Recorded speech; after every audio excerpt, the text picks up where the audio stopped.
बांकुड़ा जिले के जयपुर वन क्षेत्र में बांकुड़ा आरामबाग स्टेट हाईवे पर दो हिरन सड़क दुर्घटना का शिकार हो गए। आपको बता दें कि यह घटना 29 मार्च और 4 अप्रैल को हुई थी, जब एक अज्ञात कार तेज रफ्तार से आई और दोनों हिरणों को टक्कर मारकर भाग गई। सूचना मिलते ही जयपुर रेंज के वन विभाग के अधिकारी मौके पर पहुंचे और दोनों हिरणों को रेस्क्यू कर जयपुर रेंज कार्यालय ले आए। मिली जानकारी के अनुसार तुरंत पशु चिकित्सकों को सूचना दी गई, जिन्होंने दोनों हिरणों का इलाज किया। पशु चिकित्सकों ने जख्मों पर 60 टाके लगाए और सर्जरी की तथा वन विभाग के अधिकारी और वन कर्मी दोनों हिरणों की देखभाल अपने बच्चों की तरह कर रहे हैं। बता दें कि 3 महीने के लंबे इंतजार के बाद आखिरकार डॉक्टर ने दोनों हिरणों को फिट सर्टिफिकेट दे दिया है। सोमवार शाम को वन विभाग के निर्देश पर सेंट्रल सर्किल के मुख्य वन अधिकारी की मौजूदगी में दोनों हिरणों को जयपुर के घने जंगल में छोड़ दिया गया। साथ ही वन विभाग ने जंगल से गुजरने वाले स्टेट हाईवे पर वाहनों की आवाजाही पर नजर रखनी शुरू कर दी है,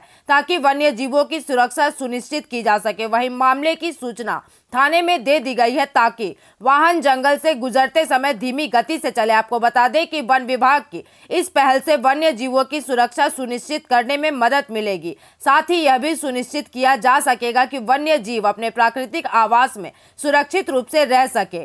हरिण के रेस्क्यू करे ऑपरेशन करे 2-2.5 মাস আমার কাস্টাডিতে সেফ কাস্টাডিতে ইন্টেনসিভ কেয়ার ইউনিটে রেখে ওটাকে আমরা সুস্থভাবে আজকে রিলিজ করেছি। এখানে স্টাফের আমার যে জয়পুর রেঞ্জ ইউনিট আছে, এখানে পঞ্চায়েত ডিভিশনে যে ইউনিট আছে, এদের প্রচুর পরিশ্রম আছে।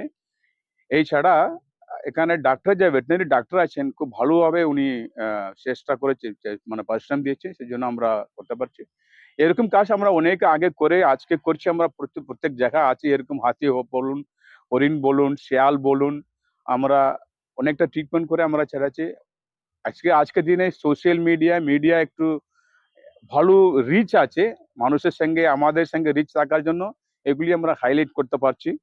আমি খুব খুশি, এরকম কাজটা ভালো কাজটা আমরা আজকে এটা হয়েছে। আমরা আরো কাজটা যা আছে আমরা যখনই আমরা দরকার পড়লে আমরা নিশ্চয়ই আমরা মানে 100% এফোর্ট নিয়ে আমরা বানকে আমরা বাঁচানোর জন্য, রক্ষা করার জন্য আমরা চেষ্টা করব। এই রাস্তা জঙ্গলে মাঝখান দিয়ে রাস্তা গেছে, যারা দ্রুত গতিতে গাড়ি যায় তাদের জন্য কিছু বলতে?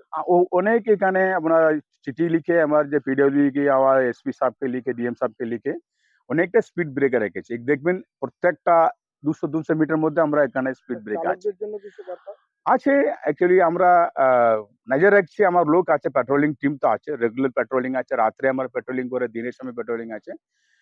কিন্তু যখন এটা বদমাশ হবে, 1-2 জন যদি করলে কিছু করতে পারবে না। এই এই রুটটা খুব মানে ইকোনমিক্যালি খুব ইম্পর্টেন্ট রুট আছে। জয়পুর দেখে আমরা আরামবাগ থেকে কলকাতা অনেকটা গাড়ি যায়। চালকদের আস্তে চালানোর জন্য বলবেন? অনেক আমরা বোর্ড লাগানো আছে এখানে, অনেকটা মানে অ্যাওয়ারনেস তৈরি করছি আমরা। আর এছাড়া তো আপনি বললাম আমি স্পিড ব্রেকার আছে, কিন্তু আগে থেকে অনেকটা কমেছে। এটা তো নেই আমরা এমনি দেখে বসে আছে, এমনি নেই, আগে থেকে অনেকটা কম হয়েছে। খুব ভালো। এখানে হরিণের সংখ্যাটা বেড়েছে, এখানে অনেকটা বেড়েছে। এখন কত হরিণ আছে? আছে এখানে খুব কম করে বললে আমরা 200-র উপরে তো আছেই। এখানে বড় জঙ্গল তো, হ্যাঁ 200 উপরে আছে, 250 মোটামুটি আছে। আর আমরা সেন্সাস চেকিং করার সময় আমরা দেখি লাস্ট সেন্সাসের মধ্যে মোটামুটি 220-230 মতো আছে। এবার তো আবারও বেশি তাই নিশ্চয় হবে, কারণ হরিণের পপুলেশনটা অনেক বাড়ে। এখানে খাবার কোনো অভাব নেই, অনেকটা খাবার আছে, সেই জন্য। बांकुड़ा से अनुप रॉय की रिपोर्ट, पीवीटीवी न्यूज।